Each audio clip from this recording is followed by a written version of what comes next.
खलीफा के हम हैं खलीफा हमारा, वो दिल है हमारा आका हमारा।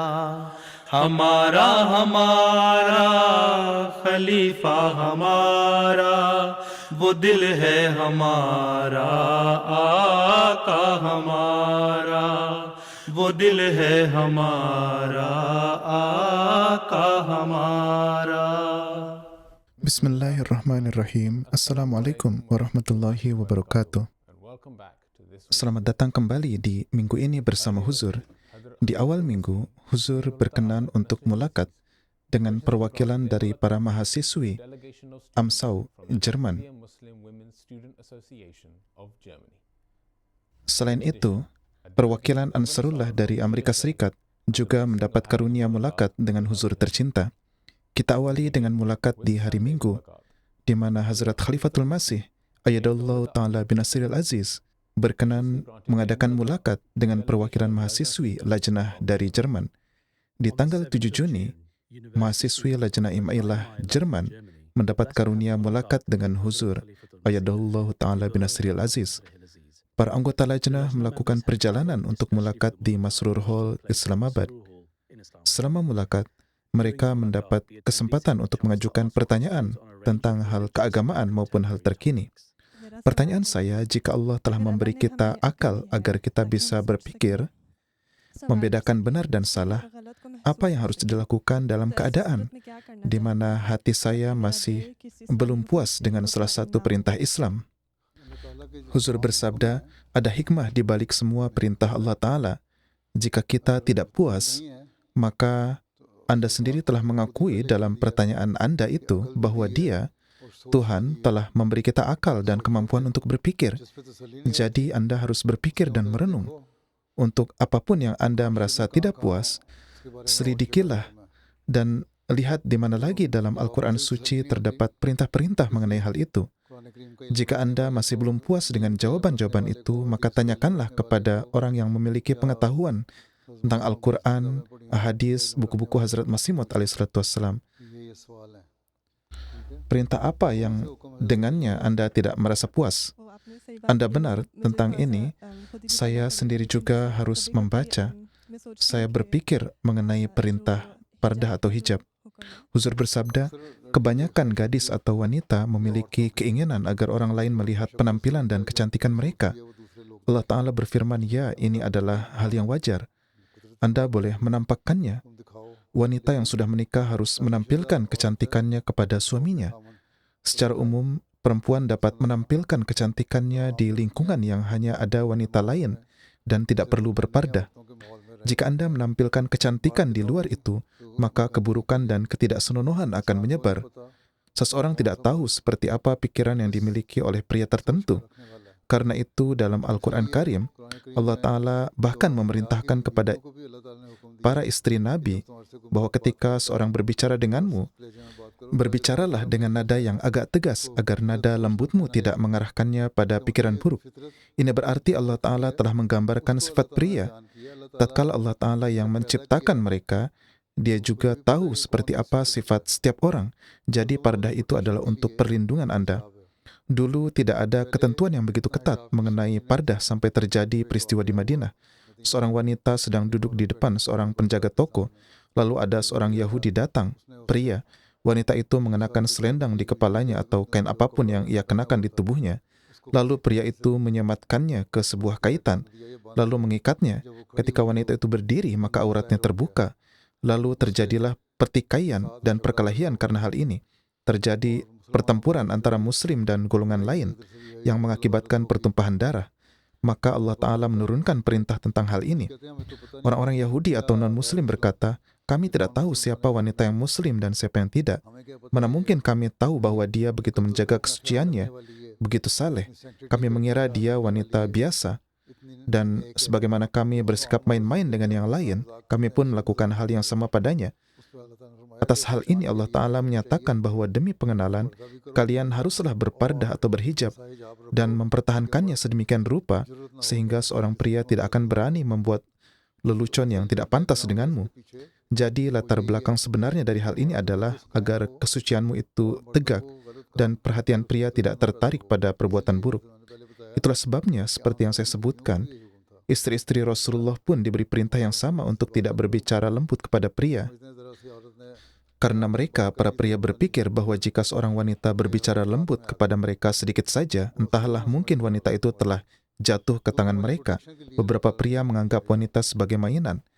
Jadi Allah memerintahkan hijab untuk perlindungan wanita. Apa itu hijab? Hijab berarti pardah, penutup aurat. Pardah tidak hanya berarti menutup wajah.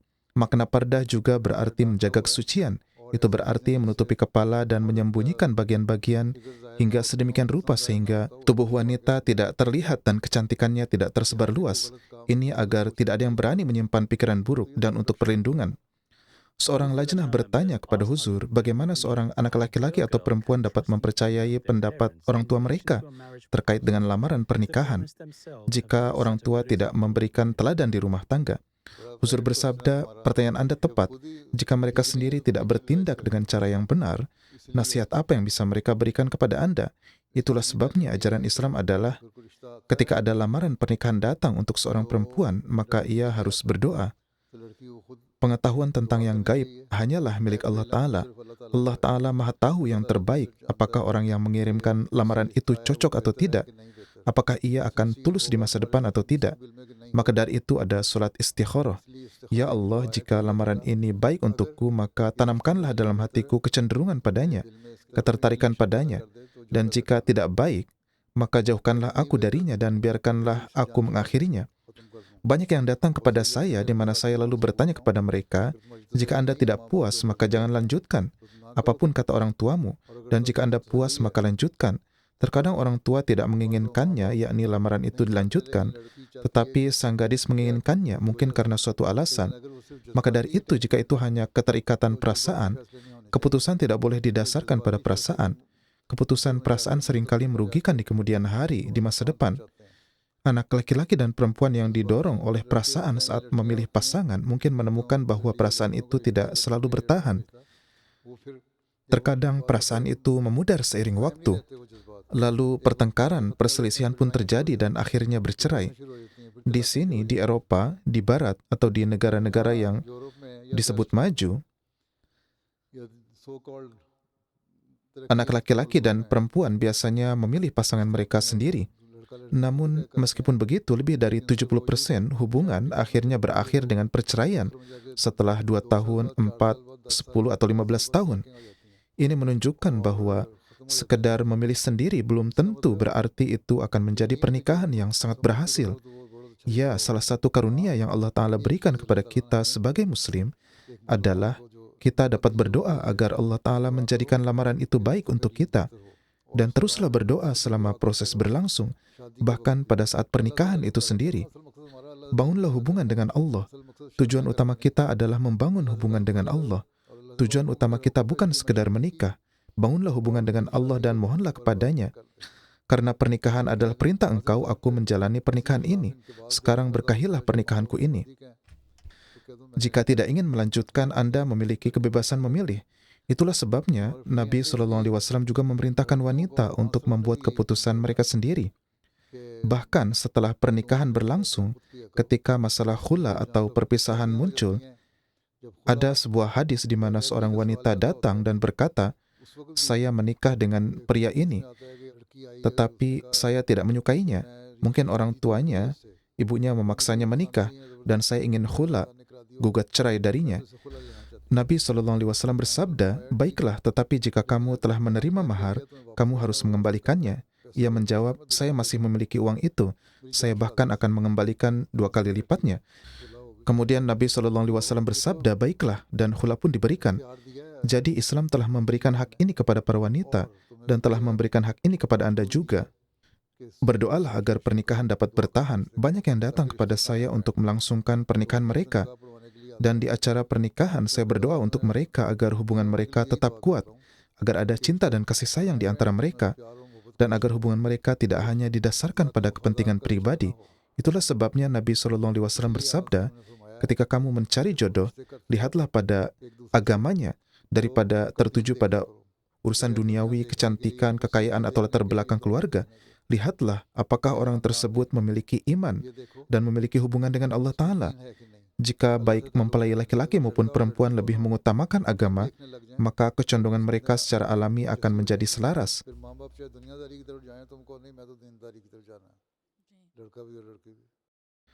Jika setelah menikah, seorang suami mengharapkan istrinya bekerja, tetapi istri tidak ingin bekerja, apa yang harus dilakukan? Huzur bersabda, jika sang istri berpendidikan dan memiliki spesialisasi dalam profesi tertentu, maka seringkali justru keinginannya sendiri untuk bekerja. Namun, jika pria yang dinikahinya itu memang serakah, maka dia harus memberitahunya, tetapi jika saya bekerja, saya tidak akan memberimu 1 sen pun. Apapun yang saya hasilkan adalah milik saya. Tidak ada 1 sen pun yang akan diberikan kepadamu. Apapun yang saya dapatkan adalah milik saya. Kedua, pernikahan bukanlah paksaan. Seperti yang saya sebutkan sebelumnya, saat memasuki pernikahan, tetapkan syarat bahwa suami akan bertanggung jawab atas pengeluaran Anda.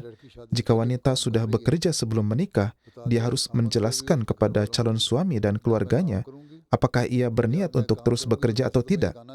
Jika ia memilih untuk bekerja, ia harus menyatakan adanya syarat dengan jelas.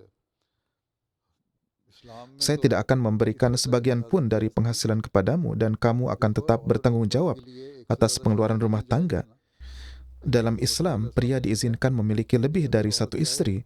Namun Hazrat Masih Maud alaihissalam menulis bahwa jika seorang wanita mau, dia dapat mengajukan syarat sebelum menikah bahwa pria itu tidak akan mengambil istri kedua. Begitu ia setuju, ia terikat dengan syarat itu apapun keadaannya, terlepas dari ajaran Islam ini. Jika Islam telah memberikan izin sejauh ini, maka masalah syarat tentang penghasilan seorang wanita itu jauh lebih kecil artinya. Tentu saja jika Anda secara pribadi ingin mencari uang, maka carilah. Namun tanggung jawab utama wanita adalah tarbiyat anak-anak. Ia harus mengatur rumah dan mengurus rumah tangga. Jika ia memiliki profesi yang baik, seperti menjadi dokter atau bekerja di bidang mengkhidmati kemanusiaan, maka ia boleh bekerja.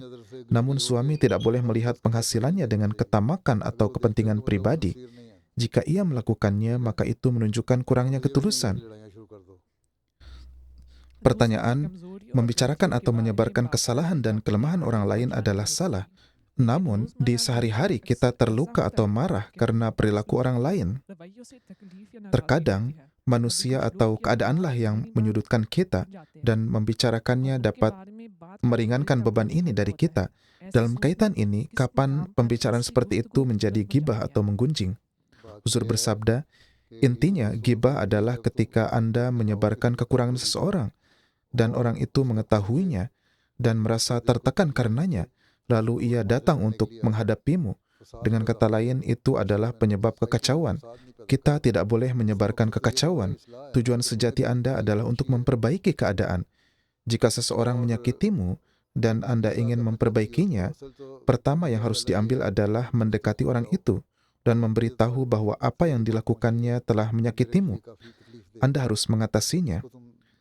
Jika orang itu keras kepala atau telah menyakiti karena permusuhan, dan Anda mengetahui kekurangan dan kelemahannya, Anda dapat membagikannya kepada teman dekat dengan syarat dan keyakinan bahwa ia tidak akan membicarakannya kepada orang lain. Ini untuk meringankan beban hatimu.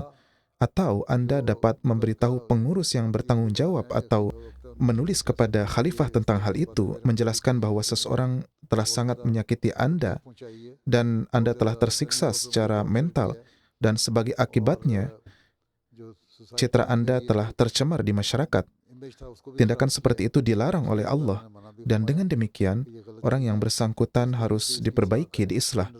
Adalah tanggung jawab nizam jemaat kita untuk memperbaiki orang itu. Namun, jika Anda berperilaku sama seperti orang yang menyiksa Anda dengan menyebarkan hal-hal palsu tentang Anda, maka konflik akan tumbuh. Orang itu akan memiliki pendukung yang akan datang untuk bertengkar denganmu, dan Anda akan memiliki pendukung yang akan bertengkar dengan mereka. Dengan demikian, kekacauan akan tumbuh dan menyebar.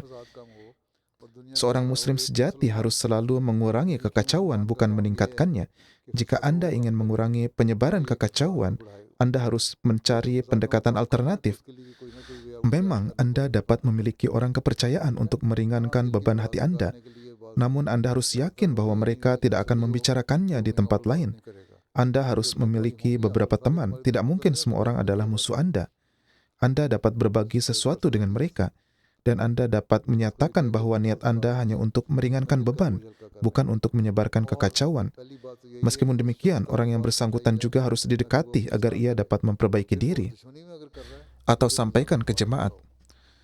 Pertanyaan, dalam hidup ketika seseorang mengalami kesulitan karena tekanan mental dan ia merasa jauh dari agama, sulit untuk mempertahankan solat, dan sampai pada tingkat bahwa bahkan solat pun membutuhkan upaya yang luar biasa, maka bagaimana dapat mengatasi keadaan ini dan mendapatkan kembali kekuatan?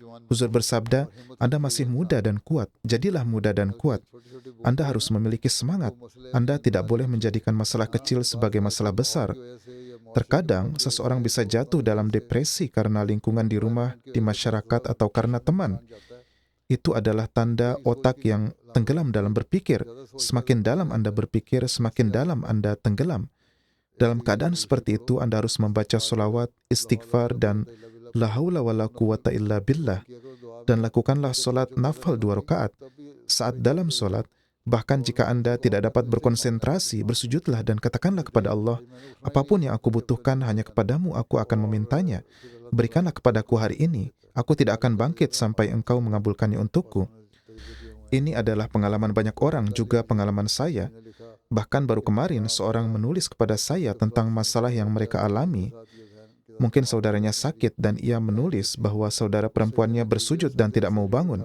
2 hingga 3 jam kemudian, apa yang tampaknya mustahil pun terjadi. Ayahnya datang dan memberitahunya bahwa saudara laki-lakinya yang sakit itu telah sembuh. Masalahnya terpecahkan dan ia bisa mengakhiri solatnya. Dengan demikian, terkadang dengan cara ini, Anda harus berdoa tanpa henti di hadapan Allah Ta'ala. Katakanlah kepada Allah, aku hanya bisa meminta bantuan kepadamu. Siapa lagi yang aku miliki di dunia? Semua kekuasaan ada di tangan Allah. Orang sering menggunakan kata keras kepala untuk menggambarkan ini. Jangan menjadi keras kepala, tetapi bertindaklah dengan keteguhan dan kesabaran. Dengan cara ini, teruslah bangun hubungan Anda dengan Allah Ta'ala. Berdoalah, Ya Allah, aku tidak memiliki siapapun selain Engkau. Kemana aku bisa pergi jika tidak ke ambang pintumu? Tidak ada pintu lain untuk memohon selain pintunya. Pertanyaan, saya ingin mendaftar wasiat supaya dapat menjadi dekat dengan Allah dan menjadi insan yang lebih baik. Tetapi saya merasa belum kuat dalam iman. Pertanyaan saya, haruskah saya tetap mendaftar wasiat dan secara bersamaan berusaha memperbaiki diri, atau saya menunggu dan mempersiapkan diri? Huzur bersabda, sudahkah Anda membaca buku yang berjudul Al-Wasiat? Anda harus membaca buku itu 2 hingga 3 kali dan mempelajari tujuan. Pertama, buku itu menyatakan bahwa tujuannya adalah untuk membangun jalinan erat dengan khilafat, untuk menyembah Allah Ta'ala, untuk memiliki keyakinan bahwa Allah Ta'ala memiliki kekuasaan atas segala sesuatu, untuk memiliki keyakinan bahwa Allah Ta'ala telah memulai jemaat ini dan Dia sendiri yang akan memajukannya. Ini juga untuk menapaki jalan ketakwaan, karena ketakwaan adalah syarat untuk wasiat.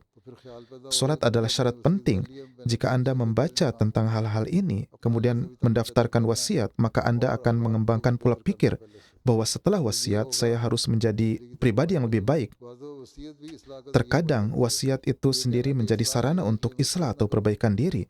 Jika Anda menunggu untuk menjadi baik sebelum bergabung dengan wasiat, maka setiap kali pikiran buruk muncul, pola pikir Anda adalah Anda belum dapat bergabung dengan wasiat.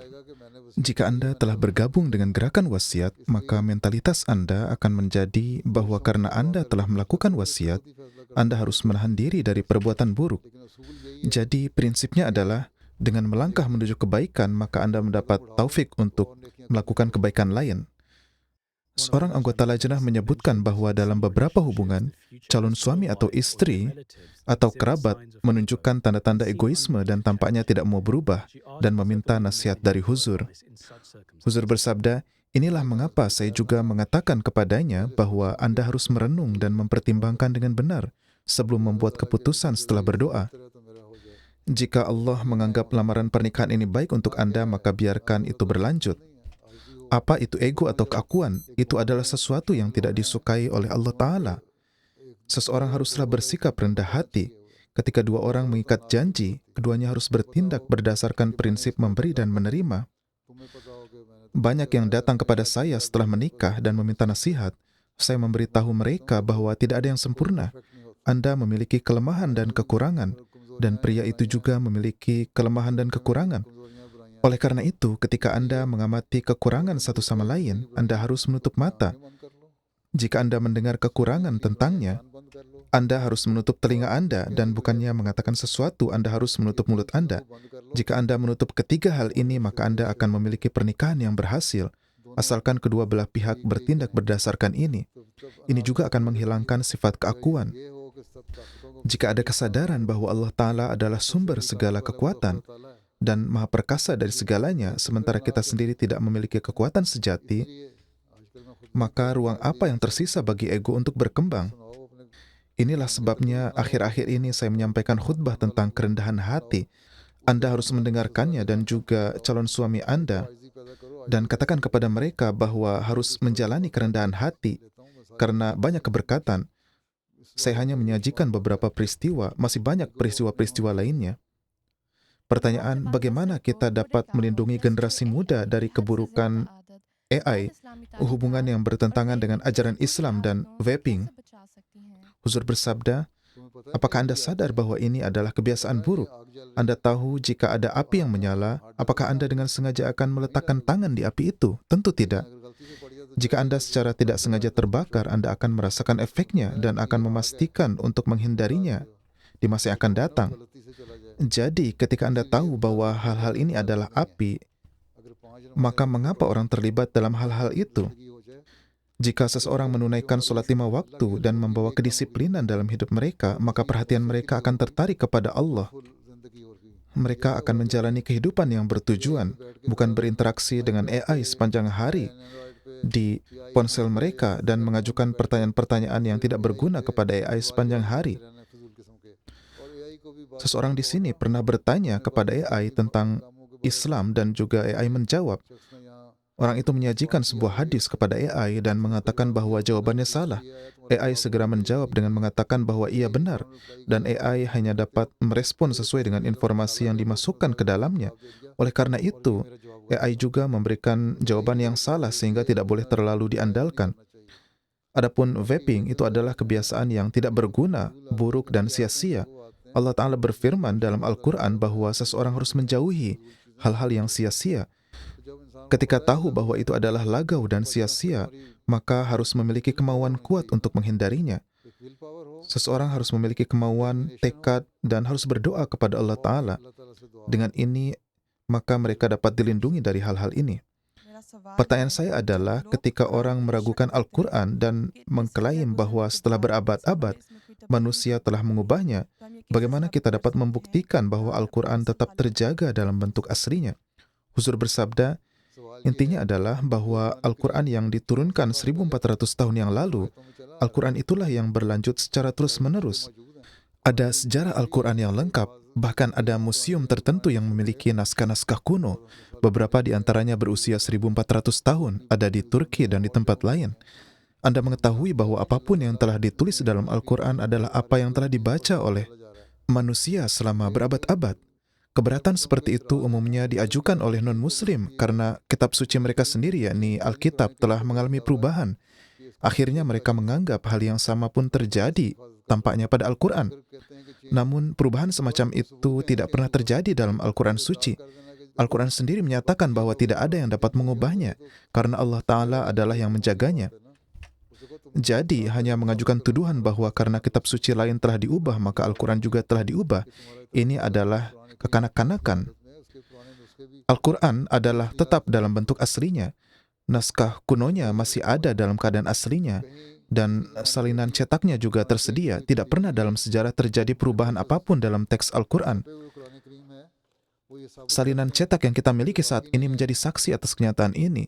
Bukti-bukti apa yang kalian miliki bahwa telah dibuat perubahan? Ketika Anda mengajukan pertanyaan-pertanyaan ini kepada mereka, merekalah yang harus menjawabnya. beban pembuktian adalah pada orang yang melontarkan tuduhan. Jadi Anda akan membuktikan keasliannya setelah itu dan itu sudah terbukti. Al-Quran yang ada pada masa Hazrat Masih Maud alaihissalam adalah Al-Quran yang sama yang ada sebelum beliau. Dan Al-Quran yang sama jugalah yang ada berabad-abad sebelumnya. Kalian tidak dapat menunjukkan sedikit pun perubahan dalam teksnya. Dan hanya Al-Quran suci yang membuat pernyataan ini, tidak ada kitab lain yang membuat pengakuan ini. Bukti apa yang dimiliki oleh orang-orang yang melontarkan tuduhan bahwa Al-Quran telah diubah? Membuat pernyataan bahwa mungkin ada beberapa perubahan, ini adalah sifat kekanak-kanakan. Ini seperti anak kecil berkata, mungkin sesuatu yang pahit telah dicampurkan. Anda hanya akan tahu dengan mencicipinya. Oleh karena itu, jangan terkesan dengan mendengarkan orang lain. Jangan berpikir bahwa orang yang tinggal di Eropa lebih pintar. Saya telah berbicara dengan politisi dan orang terkemuka. Mereka masih belum memiliki pemahaman. Ketika Anda menjelaskan suatu masalah secara logis kepada mereka, mereka memahaminya dan mengakui bahwa itu adalah jawaban yang logis. Banyak di sini, Inggris pun mereka mengatakan bahwa mereka belajar banyak hal dari saya. Baru-baru ini ada simposium perdamaian, seorang wanita dari Jerman ikut hadir. Ia aktif di hak asasi manusia. Ia kemudian berkata kepada saya sangat malu bahwa orang Jerman tidak memperlakukan sebagaimana mestinya. Kami tidak berbicara dengan benar, tidak benar-benar memahami Islam maupun pesan Anda, maupun syarat untuk terwujudnya perdamaian di dunia. Kemudian pertanyaan, bagaimana seseorang dapat menjalani kerendahan hati di zaman di mana semua penekanan ditempatkan pada status dan kinerja? Berkinerja baik adalah hal yang baik. Allah Ta'ala berfirman, "Fastabiqul khairat," berlomba-lombalah dalam berbuat kebajikan. Segala sesuatu tercakup dalam hal kebajikan. Setiap upaya yang bermanfaat bagimu, bermanfaat bagi umat manusia, dan meningkatkan pengetahuan. Rasulullah SAW bersabda untuk meningkatkan ilmu. Ketika Anda menuntut ilmu, kinerja Anda akan terlihat. Alhasil, semakin seseorang memperoleh ilmu, semakin dia harus rendah hati untuk mengatakan, saya memiliki ilmu sementara kamu tidak, dan kemudian mulai berdebat dengan orang lain. Ini adalah takabur atau kesombongan. Akhir-akhir ini saya menyampaikan peristiwa-peristiwa Rasulullah SAW, Hazrat Masih Maud alaihissalam, itu ketika berbicara kepada orang-orang. Jadi intinya, jika Anda berbicara kepada orang-orang dengan kerendahan hati, mereka akan mengerti. Jika Anda mendengarkan khutbah saya dengan penuh perhatian, Anda akan menemukan jawabannya di dalamnya. Alasan saya menyebutkannya adalah agar Anda dapat mengambil jawaban. Seorang Ahmadi itu tidak perlu gelisah jika Anda mendengar sebuah tuduhan. Adalah tugas Anda untuk segera mencari jawabannya. Jika tidak menemukannya sendiri, sekarang banyak teknologi, banyak informasi di internet, di media sosial, di Al-Islam. Anda bahkan dapat bertanya kepada siapa saja dan Anda akan menemukan jawabannya. Jika Anda ingin mencari tentang topik apapun Al-Quran, carilah di Al-Islam, Anda akan menemukannya. Hadis akan menemukannya. Karya-karya Hazrat Masih Maud alaihissalam, Anda akan menemukannya di Al-Islam. Saat ini mencari sesuatu bukanlah hal sulit lagi. Al-Islam telah membuatnya sangat mudah. Tetapi Anda harus membiasakan diri untuk mencari. Anda semua adalah perempuan yang cerdas. Setelah mendapatkan gelar, jangan hanya duduk diam, tetapi gunakan gelar Anda dan tingkatkan pengetahuan. Assalamualaikum.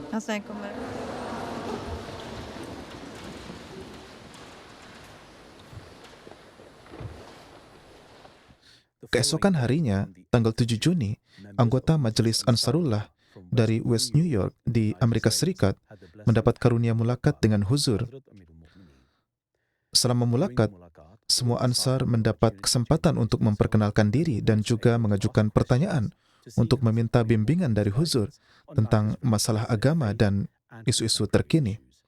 Pertanyaan saya, hari ini kita hidup di zaman kelebihan informasi, distraksi atau gangguan yang terus-menerus, kecerdasan buatan, media sosial, dan tekanan mental.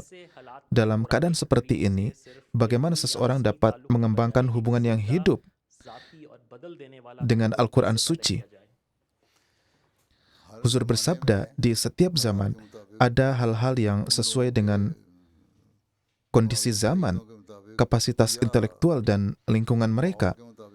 selalu ada gangguan dan banyak hal yang mengalihkan perhatian orang atau menarik mereka pada urusan duniawi.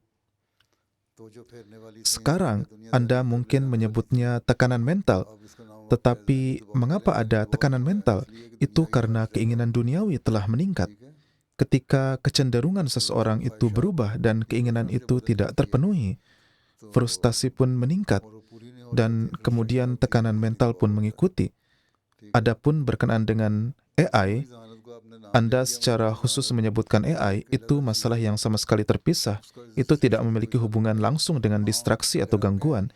Namun jika yang Anda maksud adalah setiap kali kita tidak tahu jawaban pertanyaan, maka beralih ke AI dan menyuruhnya mencari jawaban, itu adalah hal terpisah. Alhasil, saya sebutkan di sini, kami melakukan percobaan dengan AI di sini mengenai pengetahuan agama. Jadi seorang mubalik diminta untuk mendapatkan jawaban atas sebuah pertanyaan dari AI. AI pun memberikan jawaban. Mubalik itu kemudian berkata, tidak, itu bukan yang dikatakan hadis, jawabanmu adalah salah. AI kemudian merespon, ya, Anda benar, jawabanku salah. Oleh karena itu, seseorang tidak boleh terlalu bergantung pada AI. Masalah lainnya adalah kecenderungan dan prioritas kita telah berubah. Entah ada keinginan berlebihan untuk hal-hal duniawi, atau manusia menjadi terpaku pada upaya semacam itu. Padahal Allah Ta'ala berfirman, ala bizikrillahi tatmainnul qulub, yakni zikir ilahilah, maka ketenangan pikiran dan hati itu tercapai. Anda sendiri adalah dokter spesialis jantung. Jika seseorang itu berupaya dalam mengingat Allah, zikir ilahi, dan berupaya memahami ajaran Al-Quran suci, maka Allah Ta'ala telah memberikan jawaban untuk setiap masalah di dalam Al-Quran. Ada tafsirnya, silahkan baca tafsir itu dan mohonlah pertolongan kepada Allah Ta'ala. Mohonlah kepadanya bagaimana dia dapat membimbing Anda mengenai masalah apapun yang muncul. Ada contoh Dr. Abdul Salam Sahib, seorang ilmuwan. Beliau mengatakan bahwa beliau menemukan 500 atau 700 ayat Al-Quran yang terkait dengan sains yang mendorong dan membimbing beliau menuju medan penelitian. Anda adalah orang-orang yang berpendidikan, Anda dapat mencari. Adapun orang awam, cukuplah dia menunaikan sholat 5 waktu dengan benar dan berdoa di dalamnya. Allah Ta'ala kemudian akan membimbingnya. Tidak mungkin Allah Ta'ala berfirman untuk berdoa kepadanya dan menunaikan haknya dengan benar, lalu dia menolak untuk memberikan apapun. Allah berfirman, jika kamu memohon kepadaku, aku akan memberi. Syaratnya adalah kamu menaatiku dan beriman kepadaku. Pertanyaan, huzur tercinta, ada peningkatan dalam hal perceraian di usia pertengahan. Bagaimana Ansarullah berperan untuk menguranginya? Huzur bertanya, apakah maksudnya setelah usia 40 tahun? Ya. Huzur bersabda, baik perceraian terjadi lebih awal atau lebih lambat, di akhir, setelah seorang mencapai usia 40-an, anak-anak mereka telah lahir dan tumbuh dewasa, beberapa telah menikah 10 hingga 15 tahun, atau 20-25 tahun, maka beberapa wanita berkata, dia tidak memenuhi hakku, aku entah bagaimana bertahan selama 15-20 tahun sampai anak-anak dewasa. Sekarang saya tidak bisa hidup dengannya lagi. Masalah sebenarnya adalah orang-orang melupakan iman mereka. Perhatian mereka tidak tertuju kepada Allah Ta'ala. Keinginan pribadi dan duniawi telah meningkat. Kecenderungan telah berubah. Ketika keadaan ini berkembang, maka tren yang sama mulai terjadi seperti yang terlihat di kalangan orang-orang duniawi. Anda dapat mengamati ini pada orang-orang duniawi di Eropa, Amerika, dan negara-negara barat dan negara maju lainnya, di mana tingkat perceraian sangat tinggi, 65 hingga 70%. Tingkat perceraian Anda sekalian yang telah meningkat, bahkan jika mencapai 20%, itu menjadi perhatian kita. Ketika saya pertama kali mulai memberitahu orang-orang untuk memperhatikan masalah ini, saat itu presentasinya adalah 3-4%. Jadi tujuannya adalah setelah anak-anak lahir, saya memberitahu orang tua, itu bukan lagi untuk kepentingan pribadi. Sekarang Anda harus berkorban demi anak-anak. Tidak cukup hanya dengan mengatakan kami sudah berkorban demi mereka selama masa kecil mereka, dan sekarang kami bisa pergi.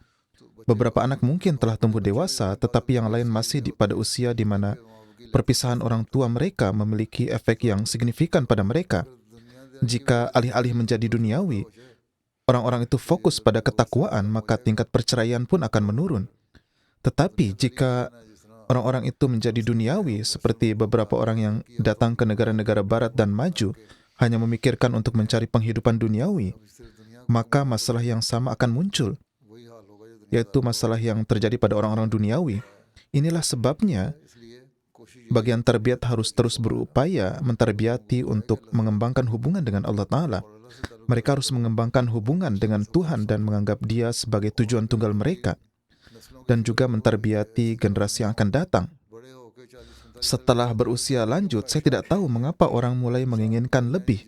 Mereka berkata, saya ingin menjadi muda lagi dan ingin menikah lagi. Pada kenyataannya, masalah itu seringkali bukan dari istri. Sebaliknya, karena lingkungan mereka pria, mereka mulai memiliki keinginan di tempat lain. Dalam hal ini, tarbiyat itu diperlukan. Inilah sebabnya Allah Ta'ala menetapkan hijab atau penghalang antara pria dan wanita. Ada batasan. Inilah batasan-batasanmu, tetaplah di dalamnya. Jika Anda tetap berada dalam batasan ini, hidup Anda akan lebih baik untuk jangka panjang. Jika tidak, keadaanmu menjadi sama seperti orang-orang duniawi. Jadi solusinya adalah meningkatkan keimanan, dan ini tugas Ansarullah. Pertanyaan, Huzur, sering terlihat bahwa anak-anak berkata kepada ibu mereka, mengapa ibu menanggung ketidakadilan ini? Huzur bersabda, ini karena pemikiran duniawi mengambil alih dan agama pun sirna. Seorang suami pun memperlakukan istrinya dengan tidak adil. Istri kemudian berkata, aku mentolerir ini selama 15 atau 20 tahun demi anak-anak. Tetapi aku tidak dapat bertahan lagi. Jadi tarbiyat suami laki-laki adalah tanggung jawab Anda, kan? Itulah yang saya katakan, bahwa mereka ke arah agama. Agama seharusnya menjadi prioritas. Tidak cukup berjanji untuk mengutamakan agama atas dunia. Apa artinya menjadi ibadur rahman? Tidak hanya berarti menunaikan solat, kemudian menyatakan bahwa Anda adalah ibadur rahman. Ketika kita membaca iyyaka na'budu wa iyyaka nasta'in, ini tidak hanya berarti bahwa kami menyembahnya dan memohon pertolongan. Ini berarti kepatuhan penuh terhadap apapun yang diperintahkan Allah Ta'ala. Kita harus memupuk pemahaman ini dan harus menyampaikan ajaran ini. Untuk inilah saya terus berusaha, dan Anda juga harus terus berusaha. Pertanyaan, Huzur tercinta, setelah mengemban amanat khilafat, mohon Huzur menceritakan sebuah peristiwa yang menunjukkan karunia Allah Ta'ala sehingga dapat menggugah iman kita. Huzur bersabda, kejadian seperti itu terjadi setiap hari. Apa yang harus saya ceritakan? Kemajuan jemaat itu sendiri adalah tanda terbesar, bukan? Dan memang ini saja seharusnya memperkuat iman seseorang. Jika Allah Ta'ala dapat memilih seseorang seperti halnya saya, dan melaluinya membawa kemajuan jemaat, maka ini sendiri adalah bukti bahwa jemaat ini adalah jemaat benar. Inilah tanda-tanda dan kejadian yang disaksikan seseorang. Jemaat terus maju. Jemaat hadir di Afrika, Eropa, Asia, negara-negara Arab, di Timur Jauh, di Amerika. Tanda-tanda ini disaksikan hari demi hari. Adapun kejadian individu yang lain, saya terus menyampaikannya dari waktu ke waktu. Ada banyak sekali kisah seperti itu di laporan-laporan yang dikumpulkan dan saya sampaikan di hari kedua jalsah.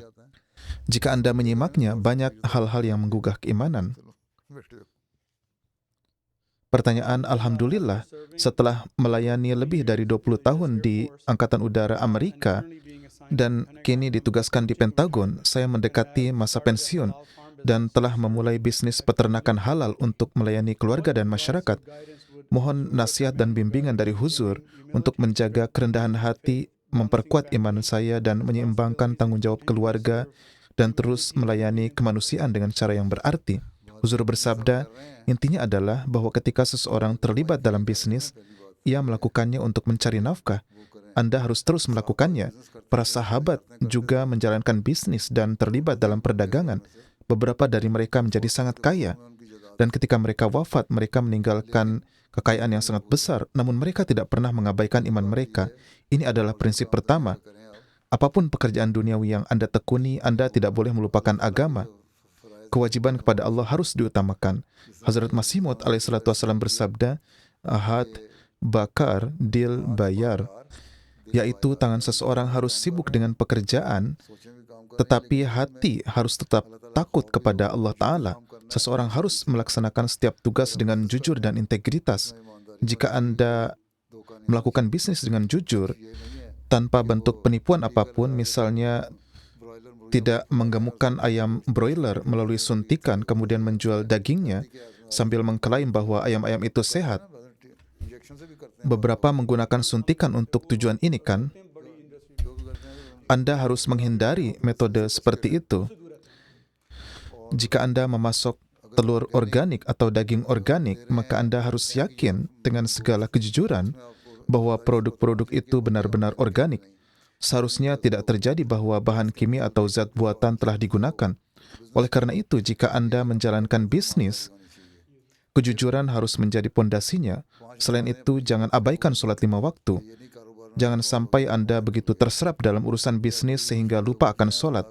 Demikian pula jangan abaikan hak-hak istri dan anak-anak Anda, dan juga tanggung jawab dan kewajiban yang Anda miliki kepada jemaat.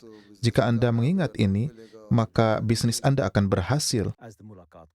Saat mulakat berakhir, para Ansar mendapat kesempatan berfoto bersama Huzur dan menerima hadiah pulpen. Ini adalah sorotan dari sebagian kegiatan Huzur tercinta selama seminggu terakhir. Kita akhiri dengan segmen terakhir ringkasan khutbah Jumat. Dalam khutbah Jumat hari ini, Huzur Ayyadahullahu Ta'ala bin Nasril Aziz menyampaikan teladan Rasulullah SAW yang tiada tandingannya dalam hal kedermawanan. Huzur menyebutkan peristiwa kedermawanan Rasulullah SAW bahkan dalam menghadapi kekasaran. Hazrat Abu Hurairah meriwayatkan, Rasulullah SAW biasa duduk bersama kami dalam suatu majelis. Kemudian ketika beliau berdiri, kami pun ikut berdiri, hingga beliau masuk ke rumah salah seorang istri beliau. Pada suatu hari, beliau sedang berbicara dengan kami. Ketika beliau berdiri, kami pun ikut berdiri. Tiba-tiba kami melihat seorang Arab pedalaman yang menangkap Nabi SAW, lalu menarik beliau dengan selendang yang beliau kenakan. Akibatnya leher beliau menjadi merah. Hazrat Abu Hurairah menjelaskan, selendang Rasulullah itu sangat kasar. Ketika beliau SAW menoleh kepadanya, orang Badu itu berkata, muatkanlah harta pada kedua untaku ini, sebab engkau tidak akan memberikannya dari hartamu sendiri, dan tidak pula dari harta ayahmu. Ini adalah ucapannya yang sangat tidak sopan. Perawi berkata, mendengar perkataan tersebut Rasulullah bersabda, tidak, dan aku memohon ampun kepada Allah. Tidak, dan aku memohon ampun kepada Allah. Tidak, dan aku memohon ampun kepada Allah. Yakni beliau beristighfar dan mengucapkan penolakan. Rasulullah SAW memberikan persyaratan, aku tidak akan memberimu sebelum engkau memberikan balasan atas perbuatanmu ini terhadapku, yaitu karena engkau telah menarik selendangku dan melukai leherku. Ia berkata, tidak, aku sama sekali tidak akan memberikan balasan. Ia menambahkan, sebab Anda tidak membalas keburukan dengan keburukan. Anda tidak membalas keburukan dengan keburukan, oleh karena itu tidak akan muncul persoalan bahwa saya harus memberikan balasan. Mendengar hal ini, Nabi SAW tersenyum, kemudian beliau memerintahkan Hazrat Umar, muatkanlah gandum pada salah satu untanya dan kurma pada unta yang lainnya. Jadi beliau tidak hanya memberikan lebih tetapi juga memaafkan tindakan kasarnya.